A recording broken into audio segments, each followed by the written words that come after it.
Halo, perkenalkan nama saya Angel Berta Flowbun, semester 5, jurusan Pendidikan Biologi Universitas Negeri Manado. Saya akan membahas tentang transport membran sel. Apa itu transportasi membran sel? Transportasi membran sel merupakan proses keluar masuknya molekul melewati membran sel dalam proses metabolisme. Ini adalah gambar membran sel. Membran sel sendiri terdapat pada bagian luar sel. Membran sel bersifat selektif permeabel atau dapat dilalui oleh molekul atau ion tertentu. Transport melalui membran sel terbagi atas dua, yaitu transport aktif yang membutuhkan energi dan transport pasif yang tidak membutuhkan energi. Saya akan membahas tentang transport pasif. Apa itu transport pasif? Transport pasif merupakan suatu perpindahan melalui molekul atau ion tanpa menggunakan energi dan terjadi secara spontan. Transport pasif sendiri terjadi dalam dua cara, mencakup difusi dan osmosis. Difusi sendiri terbagi atas dua, yaitu difusi sederhana dan difusi terbantu. Kita akan bahas pertama tentang difusi. Difusi adalah perpindahan molekul-molekul zat dari konsentrasi tinggi ke konsentrasi rendah baik melalui membran plasma ataupun tidak. Kecepatan difusi ditentukan oleh jumlah zat yang tersedia, kecepatan kinetik, dan jumlah celah pada membran sel. Ini adalah gambar terjadinya difusi.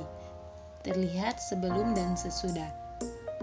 Pada difusi terjadi gerakan kinetik sehingga terjadi gerakan molekul suatu daerah berkonsentrasi tinggi berpindah ke daerah berkonsentrasi rendah. Difusi sederhana terjadi secara spontan, di mana molekul zat akan berdifusi menyebar ke seluruh ruangan sehingga mencapai kesetimbangan. Difusi sederhana ini mengangkut partikel kecil nonpolar. Salah satu faktor yang mempengaruhi yaitu wujud materi. Ini adalah contoh dari difusi sederhana, di mana bau wangi dari setetes parfum akan menyebar ke seluruh ruangan, sampai ruangan itu mencapai kesetimbangan. Difusi terbantu. Difusi terbantu terjadi dengan perantaraan protein pembawa dari konsentrasi tinggi ke konsentrasi rendah. Protein pembawa juga berfungsi sebagai pembuat celah yang dapat dilalui oleh ion-ion seperti Na+. Selanjutnya yaitu osmosis. Osmosis adalah perpindahan molekul-molekul pelarut atau air dari larutan berkonsentrasi rendah atau hipotonik ke larutan berkonsentrasi tinggi melalui membran semi-permeabel. Pada gambar nomor 1 terlihat ada dua cairan konsentrasi yang berbeda dipisahkan pada sebuah membran semi-permeabel. Pada gambar yang nomor 2 terlihat bahwa cairan tersebut cenderung bergerak dari konsentrasi rendah ke tinggi. Ini yang disebut dengan osmosis.